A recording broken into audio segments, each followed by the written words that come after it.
దేవుని యొక్క లేఖనము కీర్తన భాగము 7వ కీర్తన. ఏ కీర్తన అండి? 7వ కీర్తన. అంటే మనము ఆరాధన ప్రారంభించి ఎన్ని వారాలు అయిందంటే 7 వారాలు అయింది. మొదటి వారము మరి 18వ తారీఖు నుండి మనము మొదటి వారముగా మనం దేవస్థానంలో ఆరాధిస్తూ వచ్చాము. ఈ యొక్క సిఎంఐ ఈ యొక్క సెలబ్రేషన్ హాల్లో మరి 7 వారాలు అయింది. ఈరోజు 7వ వారం. అయితే ఈ యొక్క 7వ వారంలో దేవుడు మన ముందు పెట్టబడిన ఈ యొక్క లేఖనంలో మనం చూసినట్లయితే ఈ కీర్తనలో మనము చూసినట్లయితే మొదటి 4 వచనాలు కూడా మరి ఆ యొక్క కీర్తనాకారుడు ఎవరైతే దీన్ని రచించారో ఆ రచించిన కీర్తన లేదంటే పాడిన ఈ గీతం ఏదైతే ఉందో దేవుణ్ణి వేడుకుంటున్నాడు. ఈ 4 వచనాల్లో కూడా దేవుని వేడుకుంటున్నాడు. తర్వాత 5వ వచనం నుండి మనం చూసినట్లయితే 5వ వచనంలో తన యొక్క జీవితంలో ఏదైనా పొరపాటు జరిగిందేమో, లేదంటే దేవునికి నేను ఏదైనా విరుద్ధంగా చేస్తూ వచ్చానేమో, నా స్నేహితుడే లేదంటే నా యొక్క స్నేహితుడినే లేదంటే నా మిత్రుడే లేదంటే నా యొక్క శత్రువే అవ్వచ్చు, ఆయనకు కూడా ఛాన్స్ ఇస్తున్నట్టుగా మనం చూస్తాము. మరి అయితే ఇంకా కింద భాగాల్లో మనం చూసినట్టయితే ఏది చేసినా కానీ దేవుడు తన న్యాయాన్ని తీర్చే దేవుడు అని, చివరిలో చూసినట్లయితే శత్రువు ఏం చేసుకున్నా కానీ, శత్రువు మన మీద ఎన్ని పన్నాగాలు పనినా కానీ మరి శత్రువు తను గొయ్యి తవ్వుతాడు.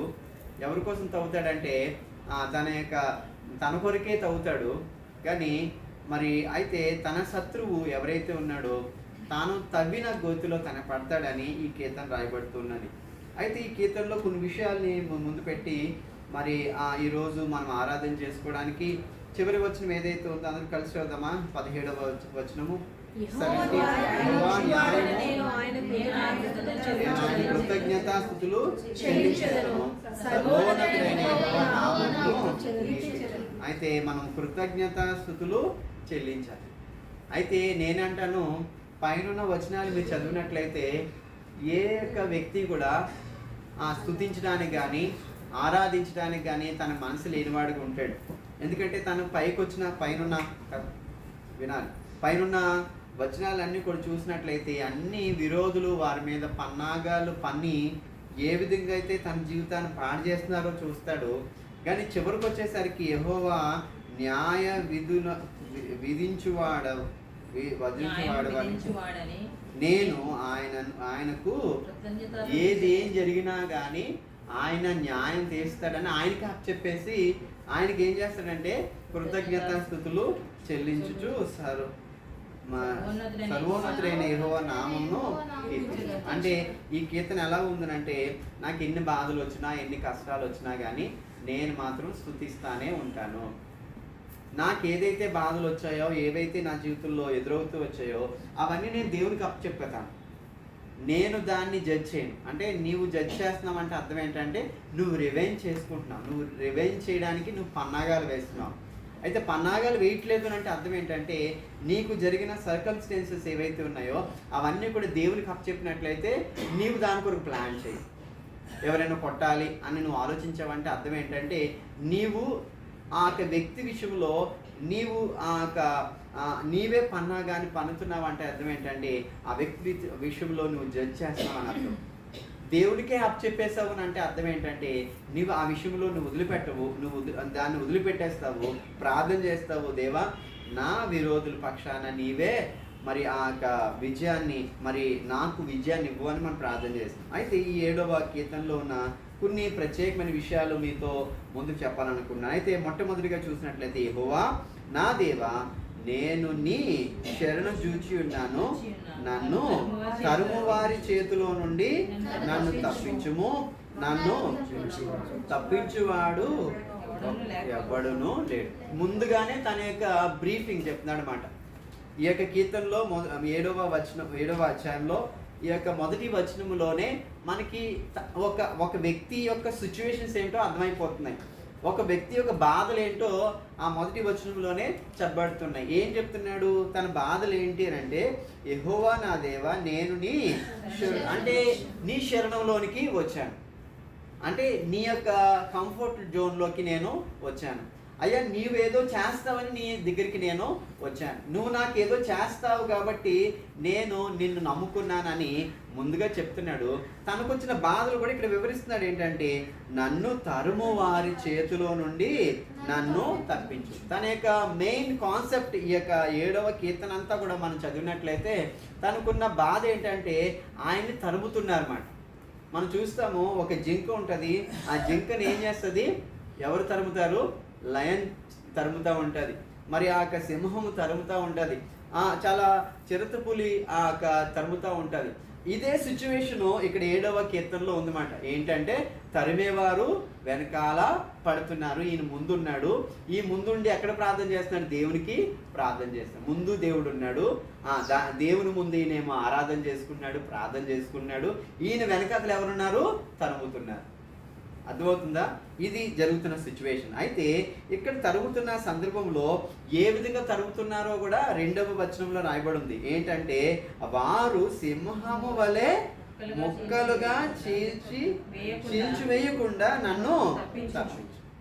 అంటే నేను ఎంతగా తరం పడుతున్నానంటే, సింహం ఏ విధంగా అయితే దాన్ని ఒక జింక అవ్వచ్చు, లేదంటే ఒక మృగం అవ్వచ్చు, దాని యొక్క చిన్న జంతువుల్ని ఎలాగైతే పట్టుకొని చీల్చి ఎలాగైతే ముక్కలుగా చేసేస్తుందో, నేను కూడా అటువంటి సిచ్యువేషన్లో ఉన్నానని ఈ కీర్తనాకారుడు వివరిస్తున్నాడు అన్నమాట.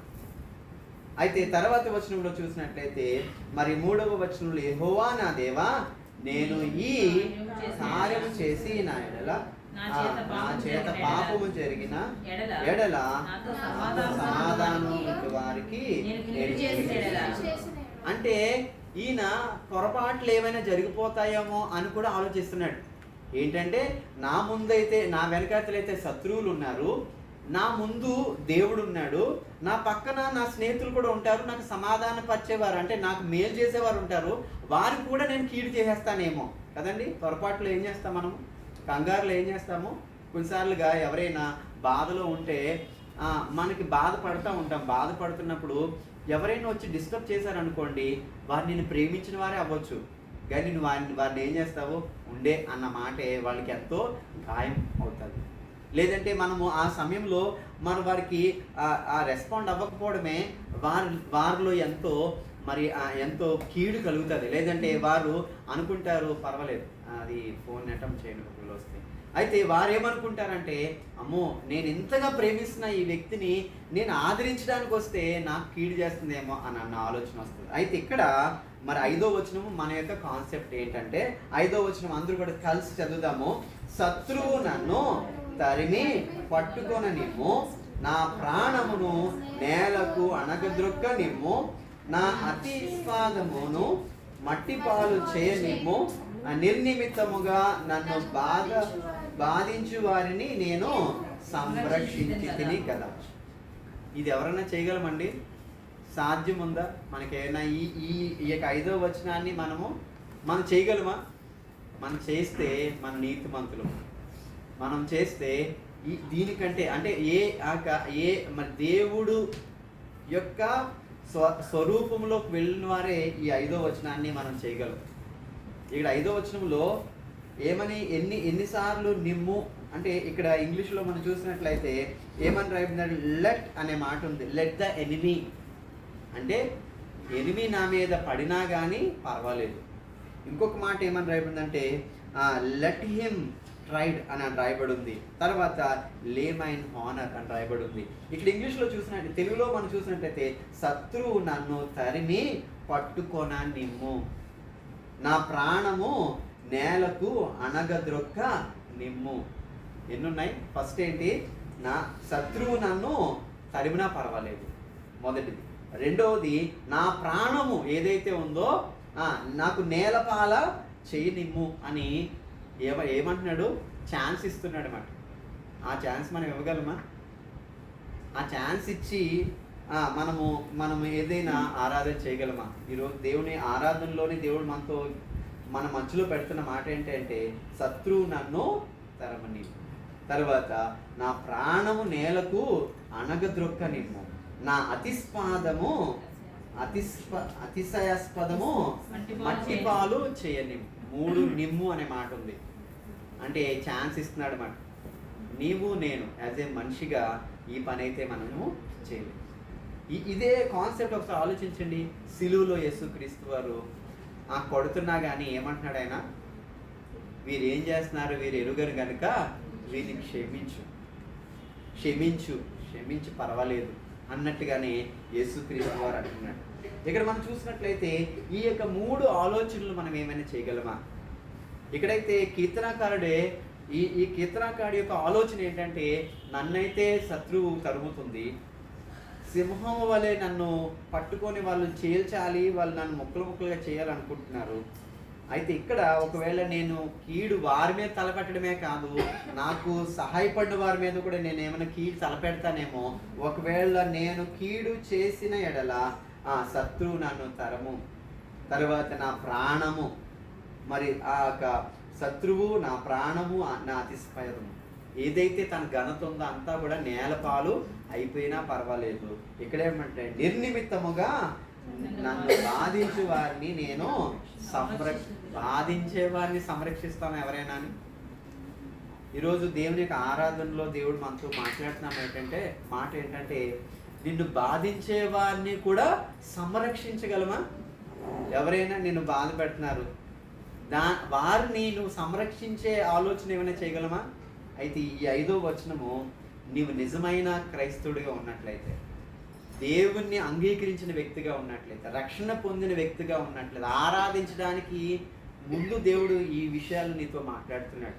ఏంటంటే శత్రువు తరిమినా కానీ నా జీవితంలో నేను ఎలా ఉంటానంటే నిర్నిమిత్తముగా నన్ను బాధించే వారిని నేను సంరక్షించి తిని. ఎంత చక్కని మాటలు ఇందులో ఉన్నాయి. తర్వాత ఇంకా చూసినట్లయితే మరి ఆరో వచనంలోకి వెళ్ళినట్లయితే యెహోవా కోపము తెచ్చుకొని, అక్కడేమంటాడేమో నిమ్ము అనే మాట ఉంది కదండి. అక్కడ ఎన్ని ఉన్నాయి? 3 నిమ్ము అనే మాటలు ఉన్నాయి. ఇక్కడేమో లెమ్ము అనే మాటలు ఉన్నాయి. ఒకసారి ఆలోచించినట్లయితే యెహోవా కోపము తెచ్చుకొని లెమ్ము. అయితే ఈయన ఏంటంటే తన మనసులో అయితే ఏముంది? గాయాలైతే ఉన్నాయి. అయితే దేవునికి ఏమని మాట్లాడుతున్నాడు? అయ్యా తరమని అయ్యా, నా ప్రాణాన్ని అణగదొక్కని అయ్యా, ఒకవేళ నన్ను బాధ పెట్టేవాడిని నేను రక్షిస్తాను. కానీ తన యొక్క బాధలో ఉన్న ప్రార్థన చేసుకుంటున్నాడు. ఏమని ప్రార్థన చేస్తున్నాడు? యెహోవా కోపం తెచ్చుకొని లేము. దేవుణ్ణి ఎలా లేపుతున్నాడు ఆయన? కోపం తెచ్చుకొని లేము. నా విరోధుల ఆగ్రహము నణచుటకై లేము. 3వ లెమ్ము ఏంటి? నన్ను ఆదుకొనుటకై మేలుకొనుము అని అంటున్నాడు.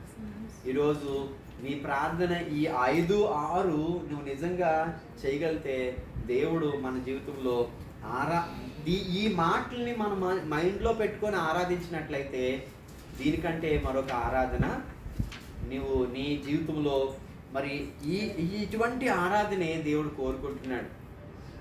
నీ శత్రువులు నీ మీద ఉన్న పన్నాగం పెట్టినా కానీ వారిని సంరక్షించే ఆలోచన నీకు ఉందంటే దానికంటే మిన్నైన ఆరాధన ఏమైనా ఉందా? తర్వాత మరి దేవునికి అయితే ప్రార్థన చేస్తున్నాడు, మన యెహోవా కోపం తెచ్చుకొని తర్వాత ఆగ్రహము అణుచుటకై లేము, నన్ను ఆదుకొనుటకై మేలుకొను. అక్కడేమో నిమ్ము, ఇక్కడేమో లేము. ఇక్కడ మరి 7వ వచనంలో చూసినట్లయితే జనములు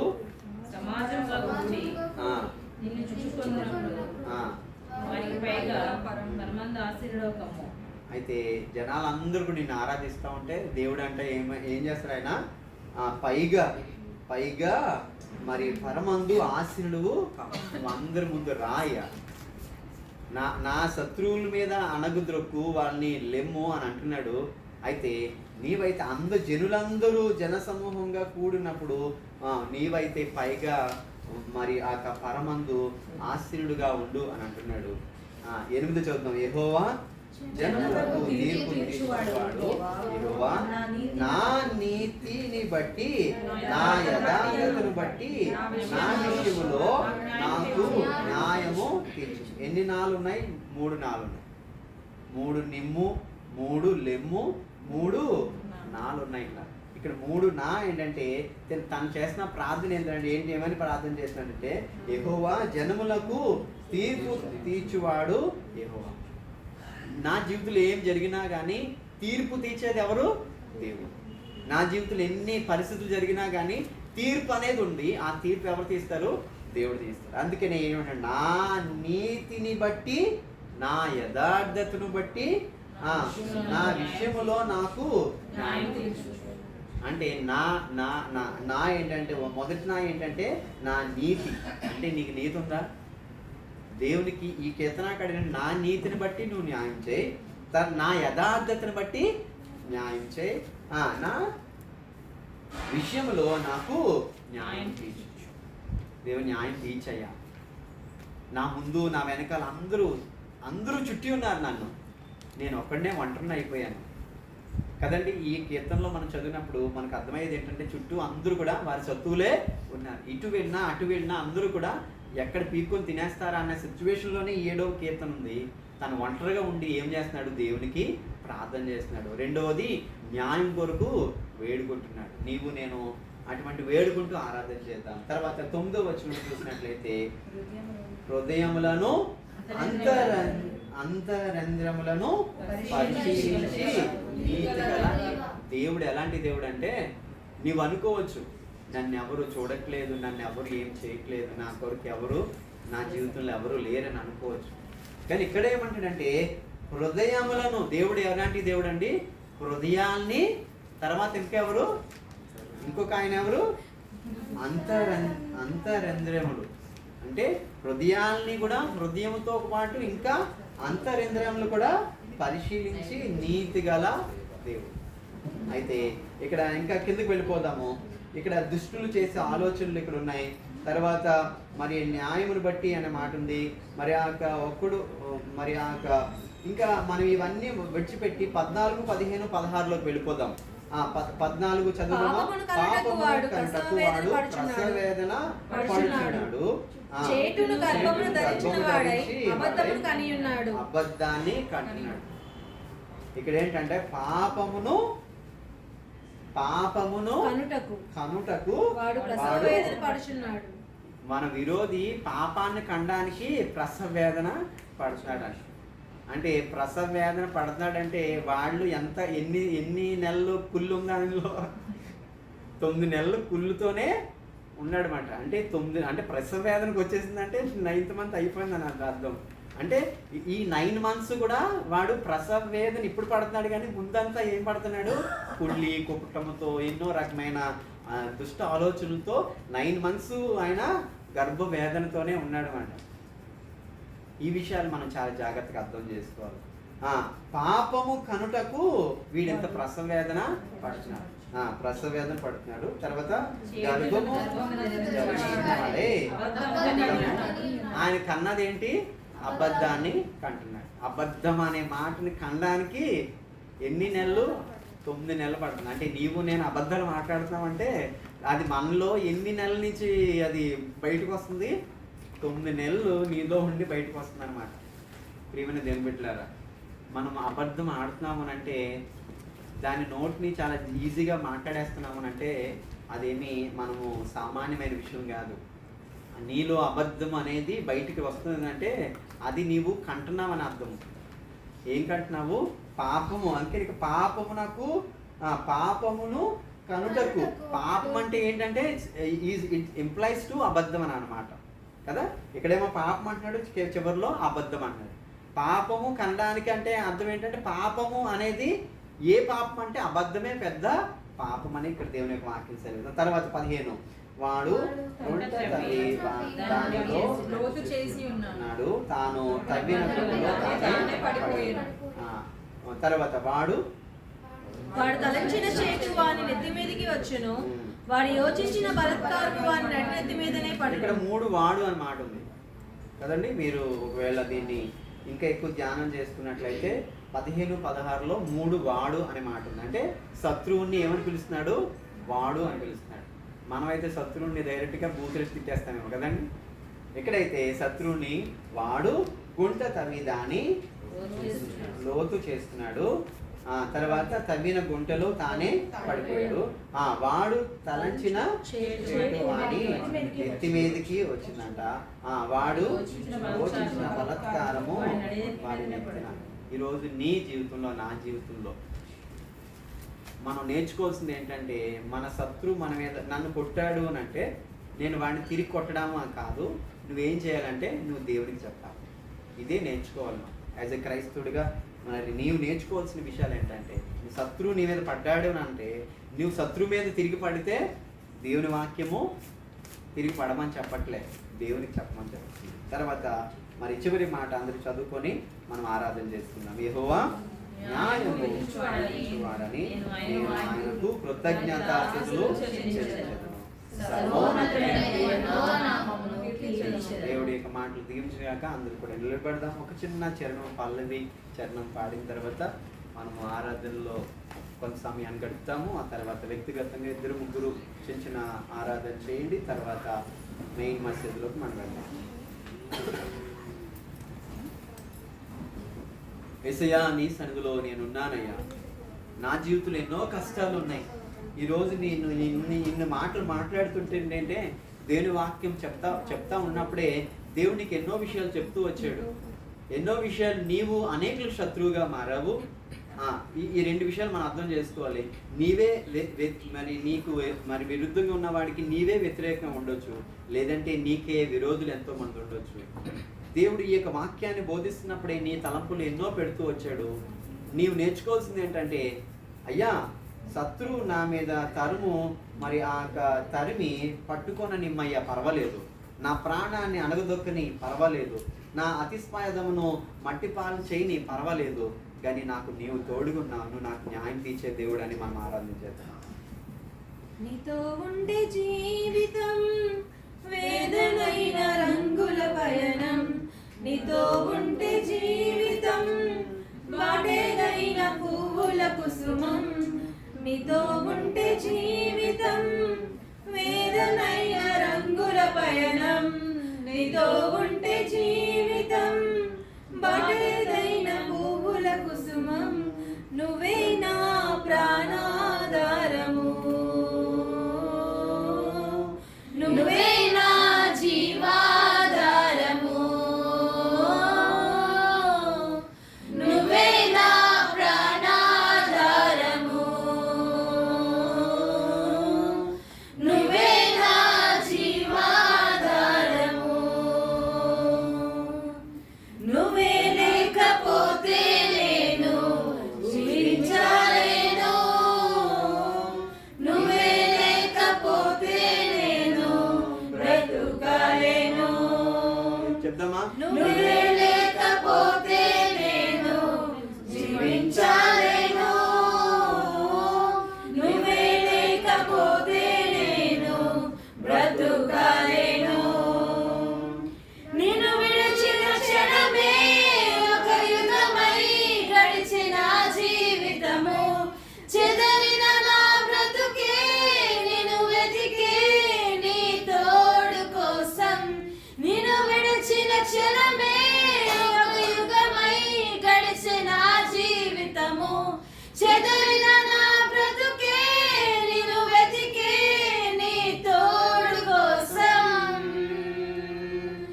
నువ్వే నా ప్రాణాధారము, చెప్దామా? మన చేతులెత్తి నువ్వే నా జీవాధారము, నువ్వే నా ప్రాణాధారము, నువ్వే నా జీవాధారము. యేసయ్యా, నా జీవితంలో ఎంతో మంది చుట్టూ నేనే శత్రువుని తండ్రి. అందరికీ నా చుట్టూ ఎంతో మంది శత్రువులు, నేనే శత్రువు అనుకుని వారు అనుకుంటున్నారు. వారికి నేను శత్రువునయ్యాను, నేనే వారికి శత్రువునయ్యాను. నాకు ఎంతో మంది శత్రువులే కనపడుతున్నారయ్యా. ఈ యొక్క ఆరాధన సమయంలో నీవే నాకు ప్రాణాధారము తండ్రి. నా ప్రాణం తీయడానికి చూస్తున్నారు, నా జీవం లేకుండా చేస్తున్నారయ్యా. అందుకే నేను చెప్తామా, నీవే నా ప్రాణాధారము, నీవే నా జీవాధారము. చెప్తామా? నీవే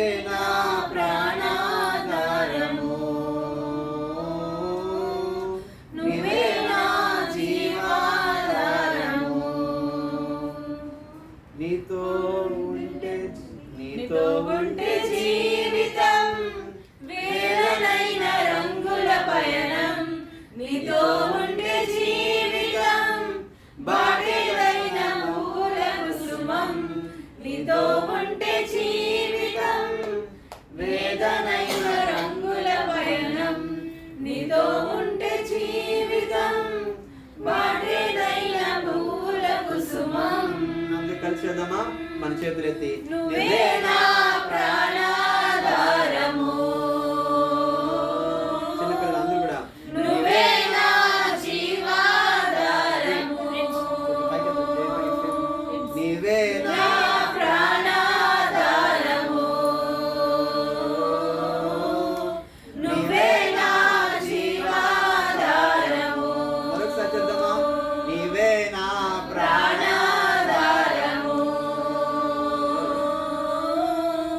నువ్వే నా జీవాధారము, నీవే నా ప్రాణాధారము,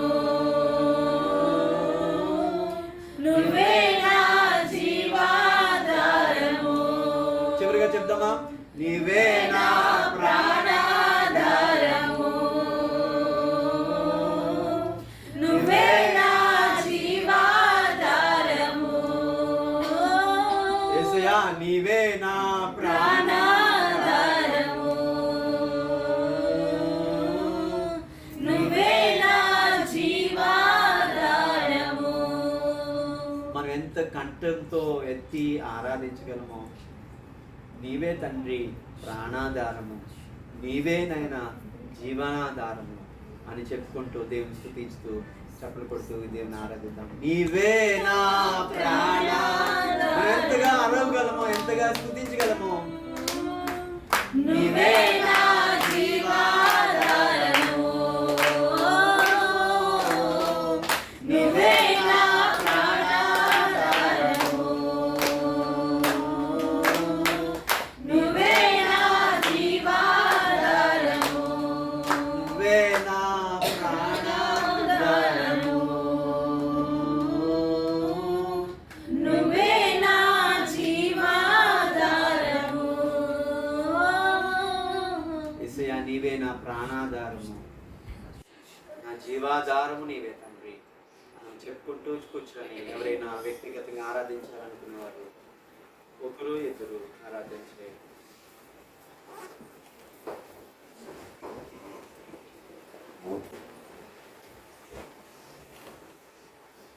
అందరూ కూడా ప్రార్థనలు ఏకీవిద్దాము. లేదు అంటే ప్రార్థన ఆరాధన మనము వింటూ దేవుని స్థలంలో స్తుతిద్దాము.